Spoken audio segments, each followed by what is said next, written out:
बारिश में कमरे का ससुराल। रात का समय है, बाहर बादलों की गड़गड़ाहट और बहुत तेज मूसलाधार बारिश हो रही है। घर में सिर्फ एक बड़ा कमरा, उससे लगा छोटा बरामदा और छोटा सा बाथरूम है। अलग रसोई नहीं है। कमरे के अंदर एक बड़ा सा पर्दा लगा है।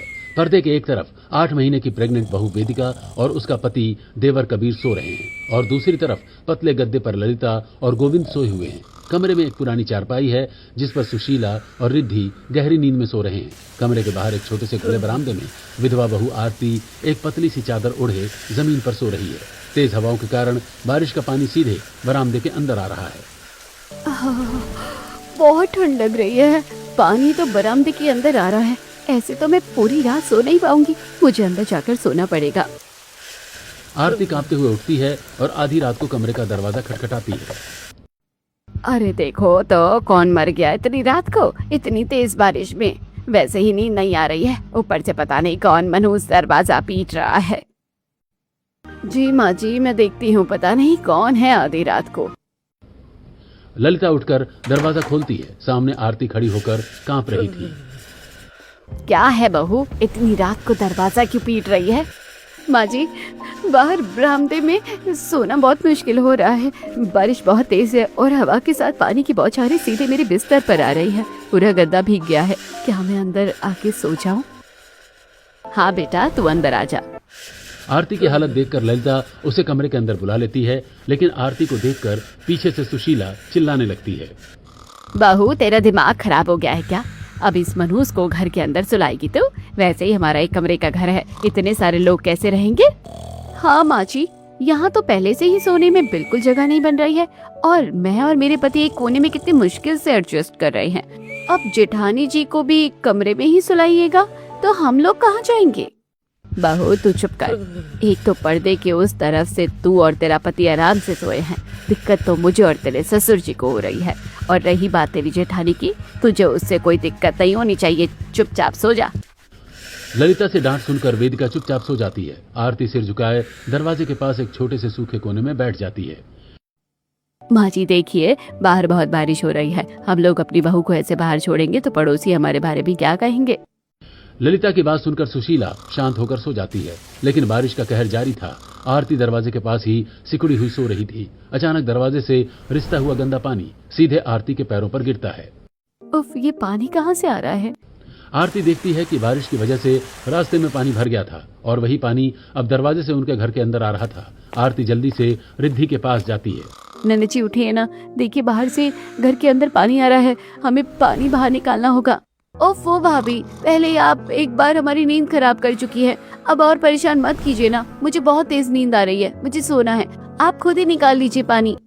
रिद्धि चादर तानकर करवट लेकर सो जाती है। आरती एक पुरानी बाल्टी लाती है और कमरे में भर रहे पानी को कपड़े से पोंछ कर बाल्टी में निचोड़ने लगती है। घर में काफी सारा पानी आ गया था, इसलिए पानी निकालते निकालते आरती काफी थक जाती है और हाँफने लगती है। अरे वेदिका बहू, तेरी जेठानी अकेले कैसे सारा पानी निकालेगी? तू भी उसकी मदद कर देना। माँ जी, आप मुझे पानी निकालने के लिए कैसे बोल सकती है? मैं पेट से हूँ। अगर कहीं पानी में मेरा पैर फिसल गया तो ऊंच नीच हो जाएगी और मैं काफी थकी हुई भी हूँ। अगर मैं सोऊंगी नहीं तो मेरे होने वाले बच्चे को आराम कैसे मिलेगा? इन लोगों से तो कुछ कहना ही बेकार है।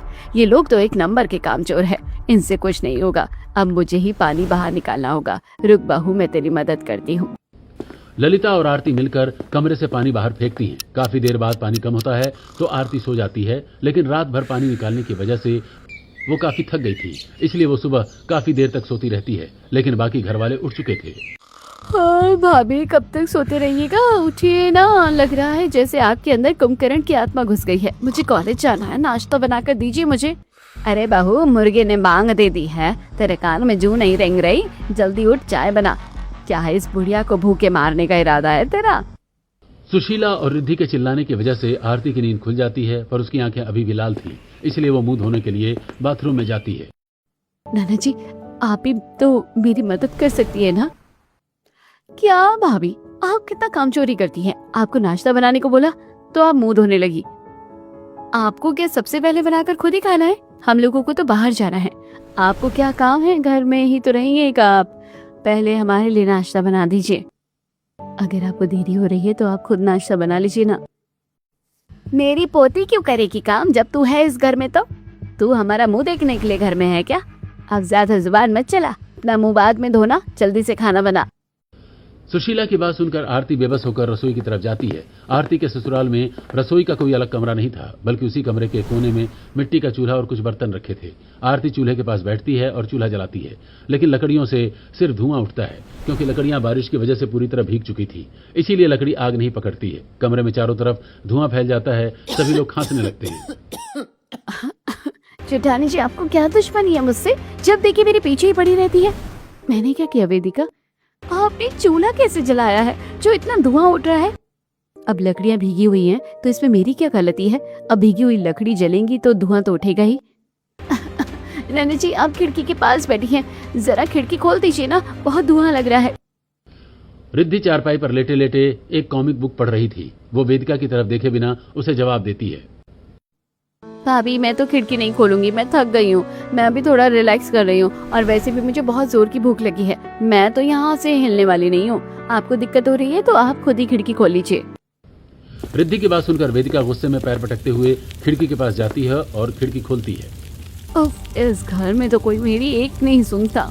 खिड़की खुलते हुए धुएं का असर कम होता है, लेकिन तभी ललिता वेदिका को घूरने लगती है। वेदिका बहू, अब क्या हुआ? तूने सुबह सुबह घर को महाभारत का मैदान क्यों बना रखा है? एक तो बारिश ने वैसे ही परेशान कर रखा है, ऊपर से तुम लोगों ने घर को जंग का मैदान बना दिया है। माँ जी, बारिश में इस एक कमरे के ससुराल में वैसे ही रहना मुश्किल हो रहा है और आरती भाभी ने चूल्हा जलाकर पूरे कमरे में धुआं भर दिया है, तो मैं क्या करूँ? जब से ये चुड़ैल इस घर में आई है, हमारे घर की तो शांति छिन गई है। मेरे पोते को भी खा गई ये कलमोही। सुशीला के ताने सुनकर आरती की आंखों में आंसू आ जाते हैं। उसके दिमाग में अतीत की कुछ पुरानी यादें घूमने लगती हैं। आरती की शादी को 1 साल हुआ था। वो बहुत खुश थी और रसोई में खाना बना रही थी। पीछे से उसका पति राघव आता है। राघव बहुत दिनों बाद शहर से लौटा था। आरती, देखो मैं आ गया। मैं तुम्हें देखकर बहुत खुश हूँ। खुश तो मैं भी हूँ, लेकिन मुझे आपसे कुछ कहना है। क्या बात है, बताओ ना। देखिए ना, हमारी शादी हुए इतने दिन हो गए हैं, आप बाहर शहर में भी काम कर रहे हैं, हम लोग ठीक से कहीं घूमने भी नहीं गए। आप मुझे दूसरों के पतियों की तरह घुमाने लेकर नहीं जाइएगा क्या? क्यों नहीं, मैं जरूर लेकर चलूंगा। बताओ तुम कहाँ जाना चाहती हो? जहाँ भी आप ले चलेंगे मैं चलूंगी।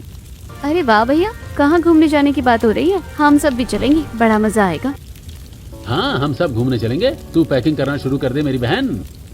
राघव आरती और अपने पूरे परिवार को लेकर हिल स्टेशन घूमने के लिए आता है। राघव और उसका परिवार हिल स्टेशन में कई जगह पर घूमते हैं, लेकिन अचानक बारिश शुरू हो जाती है। सभी होटल के कमरे में आराम कर रहे थे। इस बारिश के मौसम में तो मुझ बुढ़िया को चला भी नहीं जाएगा। मैं तो कमरे में ही आराम करूंगी बेटा। तुम लोग को कहीं जाना हो तो जाओ, घुमाओ। ठीक है, तो आप सभी आराम कीजिए। मैं आरती को अपने साथ लेकर जा रहा हूँ। हम लोग थोड़ी देर में लौटेंगे। इतना कहकर राघव आरती का हाथ पकड़कर उसे अपने साथ एक कॉफी शॉप में ले जाता है। दोनों ने सुंदर कपड़े पहने थे और हंस हंस कर बातें कर रहे थे। तुम बहुत खुश लग रही हो आरती। हाँ राघव जी, मैं बहुत खुश हूँ और पहाड़ की बारिश इस पल को और खूबसूरत बना रही है। आरती और राघव बात कर रहे थे, तभी अचानक मौसम खराब होता है और तेज बारिश शुरू हो जाती है। वे दोनों एक पहाड़ी रास्ते से वापस लौट रहे थे। अचानक ऊपर से लैंडस्लाइड होने लगता है। राघव बचाओ। राघव आरती को धक्का देकर सेफ जगह पर फेंक देता है, लेकिन खुद एक भारी पत्थर के नीचे दब जाता है। आरती रोते हुए उसके पास पहुंचती है, लेकिन राघव की जान चली जाती है। बारिश रुकने के बाद राघव के परिवार वाले वहां आते हैं। हे भगवान, इस करमजली ने मेरे पोते को मार डाला, खा गई मेरे बच्चे को। क्या जरूरत थी इतनी बारिश में बाहर निकलने की? मैंने क्या किया दादी जी? ये तो अनहोनी थी। राघव के मरने के बाद से सुशीला उसके मौत का जिम्मेदार आरती को मानती थी और उसके साथ बहुत बुरा व्यवहार करने लगी थी। इसी की वजह से ये सब कुछ हुआ था। इसी ने जिद की थी घूमने जाने की। अगर इसने घूमने की बात नहीं की होती तो आज कुछ नहीं होता और मेरा पोता मेरे साथ होता। दादी जी, आप बार बार मुझे क्यों बोलती रहती है? मेरी क्या गलती थी? मैंने थोड़ी किया था, वो तो एक हादसा था। और आप लोग भी तो घूमने जाने के लिए कितने खुश थे। क्या दादी, आप फिर से पुरानी बातों को लेकर शुरू हो गई? आप दादी की बातों पर ध्यान मत दीजिए। जल्दी से नाश्ता दीजिए। आरती कबीर और सभी घर वालों को नाश्ता देती है। सभी नाश्ता करते हैं। रिद्धि नाश्ता करके कॉलेज चली जाती है। गोविंद और कबीर काम पर जाने के लिए तैयार हो रहे थे। बाहर अभी भी तेज बारिश हो रही थी। अरे माँ, छाता कहाँ है? एक ही तो छाता है हमारे घर में, अब वो भी नहीं मिल रहा। मुझे और पिताजी को काम पर जाना है। कबीर छाता को यहाँ वहां ढूंढ रहा था। बाहर तेज बारिश हो रही थी और रास्ते में बहुत सारा पानी भर गया था। बेटा, बाहर देख रहा है? पानी घुटनों तक भर गया है। इतनी बारिश में पानी में चलकर काम पर मत जा, कोई अनहोनी होगी तो हम क्या करेंगे। पिताजी, इस एक कमरे में कब तक रहेंगे, कुछ तो करना पड़ेगा ना। वैसे ही वेदिका कितने मुश्किल से बारिश में एक कमरे के ससुराल में दिन काट रही है, ऊपर से मेरा बच्चा भी होने वाला है, हमारे घर में नया मेहमान आएगा। अगर अभी हम कुछ नहीं कर पाए तो क्या फायदा। बेटा, अब हम क्या कर सकते हैं, नसीब ही ऐसा है। अगर मेरा पीएफ का पैसा निकल जाता तो ये दिन देखने नहीं पड़ते। आप तो उस पीएफ के पैसे के बारे में बात ही मत कीजिए। कितने दिन से सरकारी दफ्तर के चक्कर काट रहे हैं, लेकिन ये सरकारी अफसर कुछ कर ही नहीं रहे हैं। बस आजकल आजकल आजकल करते रहते हैं। पता है नहीं वो पीएफ का पैसा कब आएगा, कब हमारा घर बनेगा। मैंने तो उम्मीद ही छोड़ दी है। जो भी हो, मुझे तो काम पर जाना ही होगा, वरना आज की दिहाड़ी कट जाएगी। चल कबीर। दोनों बाप बेटे एक पुरानी पन्नी ओढ़कर तेज बारिश में बाहर निकल जाते हैं। दोनों रास्ते में पानी हेलते हुए फैक्ट्री पहुंचते हैं और अपने काम पर लग जाते हैं। दोपहर का समय था, फैक्ट्री में मशीनें चल रही थी। गोविंद थका हुआ और कमजोर लग रहा था। बारिश में भीगने की वजह से वो कांप रहा था और भारी सामान उठा रहा था। आज शरीर बहुत टूट रहा है, आंखों के आगे अंधेरा क्यों लग रहा है। फैक्ट्री में भारी सामान उठाते हुए अचानक गोविंद को चक्कर आता है और वो धड़ाम से जमीन पर गिरकर बेहोश हो जाता है। अरे गोविंद चाचा गिर गए, जल्दी आओ। रामू की आवाज सुनकर आसपास के मजदूर भाग कर आते हैं। मैनेजर भी वहां पहुंचता है। क्या हुआ इसे? रोज का यही नाटक है इसका। इसकी उम्र हो गई है, अब इससे काम नहीं होने वाला। अब इसे काम से निकालना ही होगा। मुझे फैक्ट्री में बीमार लोग नहीं चाहिए। मालिक देखिए ना, ये चाचा बेहोश हो गए हैं, इन्हें बहुत तेज बुखार है, हमें इन्हें घर पहुंचाना होगा। इसका आज का पैसा दे करके इसे काम से निकाल दो। रामू, मोहन, तुम दोनों मिलकर इसे घर पहुंचा दो। रामू और मोहन गोविंद को उठाते हैं और उसे घर की तरफ ले जाते हैं। ललिता दरवाजा खोलती है। दोनों गोविंद को पकड़े हुए अंदर लाते हैं। गोविंद अभी भी बेहोश था और भीगा हुआ था। ललिता गोविंद को देखकर जोर जोर से रोने लगती है। हे भगवान, क्या हो गया मेरे पति को? आप कैसे भीग गए? चलिए चलकर अंदर कपड़े बदल लीजिए। मजदूर गोविंद को चारपाई पर लिटाकर चले जाते हैं। ललिता घबराहट में आरती की तरफ मुड़ती है। आरती, तू क्या कर रही है? जा जल्दी से ठंडे पानी की पट्टी लेकर आ, इनको बहुत तेज बुखार है। आरती तुरंत एक कटोरी में पानी और सूती कपड़े की पट्टी लेकर आती है। ललिता पानी में पट्टी भिगोकर गोविंद के माथे पर रखती है। वहीं आरती तेल गर्म करके गर्म तेल से अपने ससुर के पैरों के तलवे मालिश करती है। बाहर बारिश और तेज हो जाती है और अचानक कमरे की जर्जर छत से पानी तेजी से अंदर टपकने लगता है। टप टप टप। हे भगवान, एक मुसीबत खत्म नहीं होती, दूसरी आ जाती है। सुशीला, जो अलमारी के एक कोने में चटाई बिछाकर बैठी थी, वो भी छत टपकता देखकर परेशान हो जाती है। राम राम, एक तो मेरा बेटा बीमार है, ऊपर से ये छत भी टपकने लगी है। हे भगवान, क्या दिन देखना पड़ रहा है अपने बुढ़ापे में। इस एक कमरे में और क्या क्या दिन दिखाएगा तू इस बारिश के मौसम में। मेरा बेटा, मेरा पोता भी कुछ नहीं कर पाए। मेरा एक ही पोता काबिल था, तो उसे भी इस कलमुही ने खा लिया। सुशीला फिर से आरती को नफरत भरी नजरों से देखती है। आरती, जो चुपचाप गोविंदा के पैर दबा रही थी, अब उसके हाथ रुक जाते हैं। उसके चेहरे पर सालों का दबा हुआ दर्द और गुस्सा उभरने लगता है। बस कीजिए दादी जी, बस बहुत हो गया। आरती की आवाज सुनकर कमरे में अचानक सन्नाटा छा जाता है। ललिता, वेदिका और रिद्धि चौंक कर आरती को देखने लगती हैं। आप बार बार मुझे क्यों बोलती रहती है? मेरी क्या गलती थी? मैंने थोड़ी कुछ किया था, वो तो एक हादसा था। एक्सीडेंट की वजह से मैंने अपने पति को खो दिया। क्या मुझे दर्द नहीं होता? क्या मेरे सपने नहीं टूटे? आप लोग मुझे ही सब चीजों का जिम्मेदार ठहराते हैं, लेकिन तूने ही तो कहा था। मैंने क्या कहा था माँ जी? मैंने सिर्फ अपने पति के साथ थोड़ा वक्त बिताने की ख्वाहिश की थी, जैसे हर पत्नी करती है। क्या मैंने उस पहाड़ को गिरने को कहा था? क्या आपको लगता है कि मैं राघव के बिना एक कमरे की घुटन में ताने सुनने के लिए जिंदा रहना चाहती थी? आरती की बातें सुनकर वेदिका और रिद्धि चुपचाप सिर झुका लेती हैं। आरती गहरी सांस लेती है। उसकी आंखों से आंसू बह रहे थे। मैं मानती हूँ कि हमारे पास पैसे नहीं है, हमारा घर छोटा है। हम सब इस बारिश में एक कमरे के ससुराल में संघर्ष कर रहे हैं। ससुर जी पीएफ के लिए धक्के खा रहे हैं, कबीर भैया काम के लिए परेशान हैं। लेकिन इस गरीबी का, इस मजबूरी का गुस्सा आप लोग मुझ पर क्यों उतारते हैं? क्या एक विधवा होना मेरी गलती है? क्या इस घर में मेरा कोई वजूद नहीं है सिवाय गालियां और ताने सुनने के? सुशीला आरती की बात सुनकर अवाक रह जाती है। ललिता रोने लगती है और सिर नीचे कर लेती है। गोविंद, जिसे हल्का होश आ गया था, वो भी आरती की बातें सुनकर अपनी आंखें बंद कर लेता है। घर में सन्नाटा छा गया था। तभी अचानक छत से पानी की एक मोटी धार वेदिका के ऊपर गिरती है, जो चटाई पर लेटी हुई थी। आउच, माँ जी, यहाँ तो पानी आ रहा है। मेरी तो पूरी साड़ी भीग गई है। इस घर में तो इंसान चैन से लेट भी नहीं सकता। वेदिका जल्दी से उठकर चारपाई पर चढ़ जाती है और चारपाई के एक कोने में बैठकर अपने कपड़े झटकने लगती है। माँ देखो ना, छत से कितना पानी टपक रहा है, ऐसे तो मेरी किताबें भीग जाएंगी। अभी तो मैंने असाइनमेंट खत्म किया है। रिद्धि की किताबें फलों के बक्से में अलमारी के सामने पड़ी हुई थी, जिसके ठीक ऊपर से पानी टपक रहा था। रिद्धि हड़बड़ी में अपनी किताबें उठाती है और उन्हें एक प्लास्टिक की कुर्सी पर रखकर खुद भी सिकुड़कर दूसरी कुर्सी पर बैठ जाती है। अरे तो क्या करूं, इंद्रदेव को बोलूं कि मेरे घर पर पानी मत बरसाओ।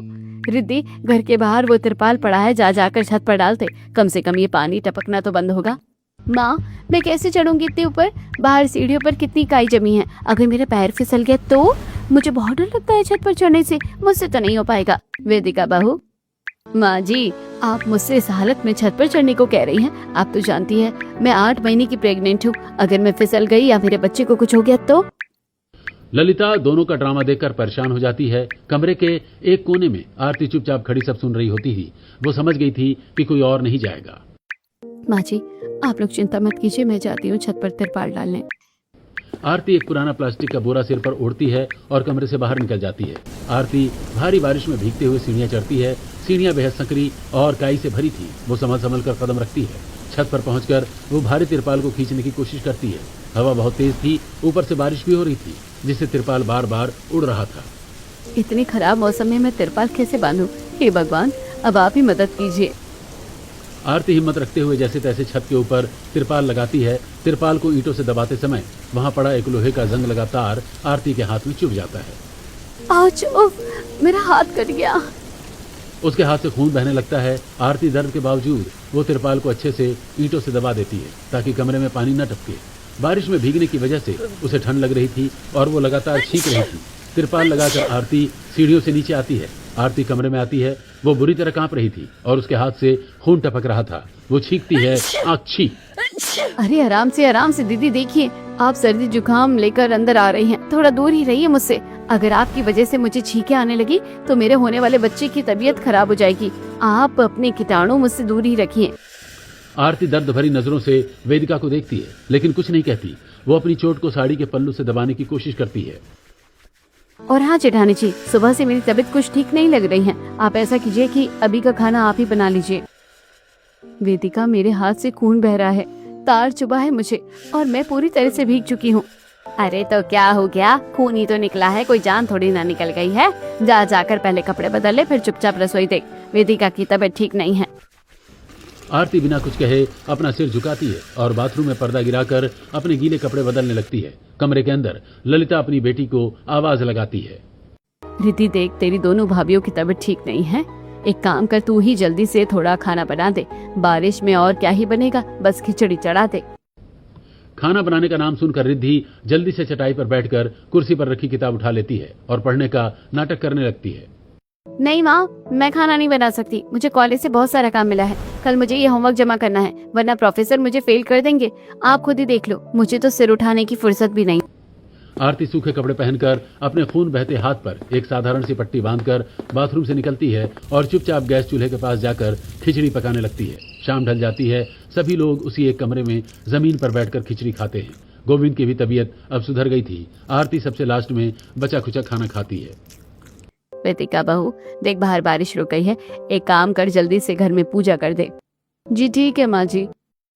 वेदिका कमरे के एक छोटे से आले पर भगवान की मूर्ति के सामने खड़े होकर पूजा कर रही थी। तभी अचानक कमरे की बिजली चली जाती है। पूरा कमरा घुप अंधेरे में डूब जाता है। अरे ये लाइट को भी अभी जाना था क्या?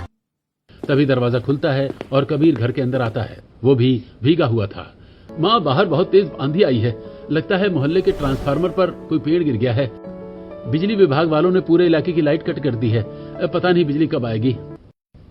अंधेरे में सुशीला अपनी चारपाई से उठने की कोशिश करती है। वो टटोलते हुए आगे बढ़ती है। जमीन पर रिद्धि चटाई पर लेटी हुई थी। सुशीला का पैर गलती से रिद्धि के हाथ पर पड़ जाता है। माँ मर गए, कितने जोर से किसी ने मेरे हाथ पर पैर रख दिया। कौन चढ़ गया मेरे ऊपर? अरे मैं हूँ तेरी दादी, मुझे बाथरूम जाना था, अंधेरे में कुछ दिखाई नहीं दे रहा और रिद्धि ये कोई जगह है जमीन पर पसंद नहीं की। दादी जी, आपको भी शांति नहीं है क्या? अंधेरे में यहाँ वहाँ घूम रही हो, एक जगह बैठा नहीं जाता आपसे? अंधेरे में सभी को परेशान देखकर आरती जल्दी से उठती है और माचिस ढूंढकर एक दिया जलाती है, जिससे कमरे में हल्की सी रोशनी फैलती है। अरे मेरी बड़बोली पोती, मुझे बाथरूम जाना है। अब क्या मैं अंधेरे की वजह से मैं बाथरूम भी ना जाऊं? सुशीला दिए की हल्की रोशनी में आगे बढ़ती है, लेकिन बाथरूम के सामने थोड़ा पानी गिरा था, जिस वजह से सुशीला का पैर फिसलता है और वो जमीन पर धड़ाम से गिरती है। राम राम, मर गई, मेरी तो कमर टूट गई, अब तो मैं नहीं बचूंगी। अरे कबीर, रिद्धि जल्दी उठाओ अपनी दादी को। कबीर और रिद्धि मिलकर सुशीला को उठाते हैं और लाकर चारपाई पर लिटा देते हैं। सुशीला लगातार दर्द से करा रही थी। रात में खाना खाकर सभी अपनी अपनी जगह पर सो चुके थे। कमरे में सिर्फ सुशीला के कराहने की आवाज आ रही थी। आरती जाग रही थी। वो सरसों का तेल गर्म करके लाती है और सुशीला की कमर पर धीरे धीरे मालिश करने लगती है। दादी जी, आप चिंता मत कीजिए, मालिश करने से आपकी कमर का दर्द निकल जाएगा। आरती को कमर की मालिश करते देख सुशीला मन ही मन सोचती है, मैं इस बेचारी के साथ कितना बुरा करती हूँ। सुबह शाम ताना मारती हूँ, लेकिन आज जब मुझे चोट लगी तो मेरे परिवार में किसी ने मुझे नहीं देखा। मेरी पोती सबसे पहले सो गई। सिर्फ यही है जो मेरी कमर की मालिश कर रही है, जिससे मेरे दर्द का एहसास है। मैंने बेचारी के साथ बहुत गलत किया, मुझे ऐसा नहीं करना चाहिए था। आरती सुशीला की अच्छे से मालिश करती है। सुशीला को थोड़ी राहत मिलती है और वो सो जाती है। आरती भी एक कोने में चटाई बिछाकर सो जाती है। ऐसे ही दिन गुजरते हैं। बारिश रुकने का नाम नहीं ले रही थी। कमरे के एक कोने में गंदे कपड़ों का एक बड़ा सा पहाड़ जमा हो गया था। पूरे कमरे में कपड़े की बदबू फैली थी। हे भगवान, ये कपड़ों के ढेर से कितनी गंदी बदबू आ रही है। तुम लोगों को शर्म नहीं आती? एक ही जगह सारे गंदे कपड़े रख दिए। तुम लोग अपने कपड़े धोते क्यों नहीं हो? माँ, बारिश में कैसे कपड़े धोए? वैसे भी बाथरूम में इतने सारे कीड़े केचुए और जोंक आ गए हैं, कितना गंदा लगता है। मुझसे तो वहाँ नहाया भी नहीं जा रहा। आप कपड़े धोने की बात कर रही हो? हाँ माँ जी, नन्नू जी बिल्कुल ठीक कह रही है। वहाँ रेलगाड़ी वाले कीड़े घूम रहे हैं, उसे देखकर मुझे उल्टी आती है, मेरा जी मचलने लगता है। मैं कपड़े नहीं धो पाऊंगी, आप आरती भाभी को बोल दीजिए, वही धो देगी। ललिता हमेशा की तरह आरती की तरफ देखती है। आरती सुन लिया ना, जा जाकर सारे कपड़े धो दे। जी माँ जी। आरती सारे कपड़े उठाती है और बाथरूम में जाकर धोने लगती है। सारे कपड़े धोने के बाद, रिद्धि, बाहर बारिश हो रही है, तुम घर में रस्सी बांधो और कपड़े डालने में मेरी मदद कर दो। भाभी, मैं आपकी मदद नहीं कर पाऊंगी, मैं कॉलेज के लिए तैयार हो रही हूँ। आरती भाभी, मैं भी आपकी मदद नहीं कर पाऊंगी, सुबह से मेरी कमर में दर्द है। आरती वेदिका और रिद्धि के बहाने से परेशान होकर खुद ही घर में कपड़े डालने के लिए तार बांधती है और कपड़े डालने लगती है, जिससे पानी के छींटे सुशीला पर पड़ती हैं। अरे तेरा दिमाग खराब है क्या आरती? एक तो कमरा वैसे ही छोटा है, ऊपर से तूने यहाँ सारे कपड़े फैला दिए। एक साथ इतने सारे कपड़े धोने की क्या ही जरूरत थी? माँ जी, आप आरती को क्यों बोल रही हैं? अब इन लोगों ने इतने सारे गंदे कपड़े किए थे तो बेचारी क्या करती? आरती का एक कमरे का ससुराल छोटा था, लेकिन कमरे में चीखने चिल्लाने की आवाज बाहर तक साफ सुनाई देती थी। सुशीला और ललिता की बहस की आवाज बाहर तक जा रही थी, जिसे सुनकर आज पड़ोस की औरतें अपने आंगन में बैठकर बातें बनाने लगती हैं। अरे देख देख बेचारी आरती को, अभी इतने सारे कपड़े धोए और अभी पसारने के लिए घर में झमेला चल रहा है। हाँ रे, इसकी ननद और इसके देवरानी तो एक नंबर की कामचोर है, जरा भी मदद नहीं करवाती बेचारी की। जब से इसका पति इसे छोड़कर गया है, तब से इन लोगों ने इसकी जिंदगी नर्क बना दी है। अरे बारिश में एक कमरे का ससुराल और होता भी कैसा है, नर्क से कम थोड़ी है। ये सब सुनकर आरती को बुरा तो लगता है। वो घर के अंदर चली जाती है। ललिता दोपहर का खाना बनाने के लिए रसोई में जाती है तो देखती है कि राशन और सब्जी खत्म हो गई है। रिद्धि, जा जाकर राशन ले आ, तेरी भाभी सुबह से काम करके थक गई है और दूसरी बहू को कैसे बोलूंगी मैं नहीं जाऊंगी माँ, बाहर देखना कितना कीचड़ है। मैं अभी तो कॉलेज से आई हूँ, मैं काफी थक गई हूँ, मुझसे नहीं होगा, बड़ी भाभी को भेजिए। आरती परेशान होकर खुद बाजार जाती है। बाजार में काफी बारिश है, सभी लोग छाता लेकर सब्जियां खरीद रहे थे। आरती भी छाता लेकर सब्जी खरीद लेती है और फिर राशन लेकर घर आ जाती है। घर आने के बाद आरती देखती है कि घर में अफरा तफरी का माहौल है, सभी कुछ ढूंढ रहे हैं। माँ जी देखिए ना, सोने वाली बाली नहीं मिल रही है, पता नहीं कहाँ गिर गई है। एक कमरे का तुम्हारा ससुराल है, उसमें तुम्हारी कान की बाली कहाँ जाएगी? माँ जी, शायद मैं बाहर गई थी सुबह में, हो सकता है वो वहाँ गिर गया हो। वेदिका ये सोचकर हड़बड़ी में बाहर जाती है। बाहर पानी की वजह से कीचड़ होता है, उसमें वेदिका का पैर फिसल जाता है और वो गिर जाती है। लग गई। वेदिका के चिल्लाने की आवाज सुनकर सारे लोग बाहर आते हैं और उसे अस्पताल लेकर जाते हैं। इन्हें खून की जरूरत है बच्चों, इनको काफी चोट आई है।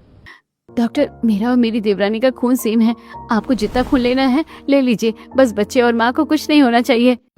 वेदिका ये सब सुनती है। डॉक्टर उसे ऑपरेशन थिएटर में ले जाते हैं। कुछ देर बाद जब वेदिका को होश आता है, तब उसे अपने किए पर बहुत पछतावा होता है। मुझे माफ कर दीजिए, मैंने आपके साथ इतना गलत किया, लेकिन आप इतनी अच्छी हैं जो आपने मेरे और मेरे बच्चे की जान बचाई। आरती, मुझे भी माफ कर देना बेटा, मैंने तेरे साथ बहुत बुरा बर्ताव किया, लेकिन तू हमारे परिवार के बारे में कितना ज्यादा सोचती है। आरती सभी को माफ कर देती है। ऐसे ही दिन गुजरते हैं। एक दिन गोविंद अच्छे कपड़े पहनकर ब्रीफकेस लेकर बाहर जा रहे होते हैं, तभी उसे चक्कर आने लगता है। अरे ससुर जी, आपको तो चक्कर आ रहा है, आप कहाँ जा रहे हैं? मैं सरकारी दफ्तर जा रहा हूँ। आरती, आज सरकारी बाबू ने पीएफ के काम के लिए मुझे बुलाया है। आप चिंता मत कीजिए, मैं जाती हूँ। हाँ बेटा, तू जाके देख, अगर अलग कुछ होता है तो। वैसे भी हमारे घर में तू ही पढ़ी लिखी है। आरती दफ्तर जाती है। दफ्तर जाने के बाद उसे एक पुराना दोस्त मिलता है। अरे तुम यहाँ, तुमने ऐसी क्या हालत बना ली है? हाँ, पर तुम यहाँ? मेरे पति का 1.5 साल पहले देहांत हो गया था। आरती अपने सारे हालात विक्रम को बताती है। दोनों काफी बातें करते हैं। आरती, तुम्हारी जिंदगी के बारे में सुनकर मुझे बहुत बुरा लगा। बताओ, मैं तुम्हारे लिए क्या कर सकता हूँ? मेरे ससुर जी का पीएफ का पैसा अटका हुआ है, अगर तुम कुछ कर सकते हो तो देखो ना। ठीक है, मैं इसको अपने पर्सनली में हैंडल करूंगा, तुम चिंता मत करो, आराम से घर जाओ। विक्रम डॉक्यूमेंट ले लेता है और आरती घर चली जाती है। कुछ दिन बाद विक्रम एक डॉक्यूमेंट लेकर आरती के घर आता है। आप लोगों का पीएफ का पैसा क्लियर हो चुका है, आपको पैसे मिल जाएंगे। विक्रम की बात सुनकर आरती के परिवार वाले बहुत खुश होते हैं। आरती बेटा, वेदिका बहू, अब तुम दोनों को एक कमरे के ससुराल में बारिश में और मुसीबतें नहीं झेलनी पड़ेंगी। हम लोग अब अपना बड़ा घर बनाएंगे। थैंक यू बेटा, आपने बहुत मदद की, आपका हम पर बहुत बड़ा एहसान है। माँ जी, आप एहसान की बात मत कीजिए, अब मुझे आपसे कुछ कहना है। ऐसी तो मेरी हिम्मत नहीं हो रही है। क्या बात है बेटा, बताओ। माँ जी, मैं आपकी बड़ी बहू आरती से बहुत पहले से प्यार करता हूँ, लेकिन मैंने उसे कभी कहा नहीं। मुझे पढ़ाई की वजह से भी विदेश जाना पड़ गया था, तो अब मैं वापस आ गया तो उसकी शादी हो चुकी थी, इसलिए मैंने अपने प्यार को कभी जाहिर नहीं किया। लेकिन उसकी जिंदगी के बारे में जानकर मुझे बहुत बुरा लग रहा है, और अभी तो उसकी कोई उम्र भी नहीं हुई है। वो पूरी जिंदगी अकेले तो नहीं बिता सकती ना। बेटा, तुम कहना क्या चाहते हो? मैं उसकी जिंदगी में फिर से रंग लाना चाहता हूँ। अंकल जी, मैं आपकी बड़ी बहू से शादी करना चाहता हूँ। तुम ऐसा सोच भी कैसे सकते हो विक्रम? मैंने सिर्फ अपने पति से प्यार किया है, मैंने तो कभी तुम्हारी तरफ ऐसे देखा भी नहीं। तुम क्यों ऐसे बोल रहे हो? चले जाओ यहाँ से, निकल जाओ मेरे घर से। आरती गुस्से में विक्रम को घर से निकाल देती है और रोने लगती है। अरे बेटा, वो लड़का सही तो कह रहा था, कितना अच्छा लड़का है, वो तुझे सच में चाहता है। उसकी आंखों में तेरे लिए प्यार साफ साफ दिखाई दे रहा था। और तू बच्ची, क्या अपनी पूरी जिंदगी हमारी सेवा करते हुए निकालेगी? हाँ आरती, तेरी सास बिल्कुल ठीक कह रही है बेटी, तू हमारी बेटी की तरह है। हमारी बेटी के साथ ऐसा कुछ हुआ होता तो हम उसको दूसरी शादी करवाते ना, तो कब तक ऐसे अकेली रहेगी? मुझे लगता है कि तुझे शादी कर लेनी चाहिए। हाँ भाभी, आपको हमारे लिए अपनी जिंदगी बर्बाद नहीं करनी चाहिए। भैया के चले जाने के बाद आपकी जिंदगी में कोई रंग नहीं बचा है। हम सब चाहते हैं कि आप फिर से नई शुरुआत करो। आरती के घर वाले उसे समझा बुझाकर उसकी शादी विक्रम से करवा देते हैं। कुछ दिनों में गोविंदा के पीएफ का पैसा आ जाता है और वो लोग अपना 3-4 कमरों वाला बड़ा घर बना लेते हैं। वेदिका की भी डिलीवरी हो जाती है। आरती के ससुराल में अब खुशियां खुशियां थी। छठ टपकने का कोई डर नहीं था। वेदिका और आरती रसोई में सबके लिए चाय पकौड़े बना रहे थे। देख रही हो माँ, हमारी बहुएं कितनी खुश हैं। आरती और वेदिका सभी को चाय देती हैं। आरती एक कप चाय लेकर विक्रम को देती है। दोनों एक दूसरे को देखकर मुस्कुराते हैं और बालकनी से बाहर गिरती हुई हल्की बारिश का मजा लेते हैं। इस बार बारिश उनके लिए कोई सजा नहीं, बल्कि खुशियों का पैगाम लेकर आई थी।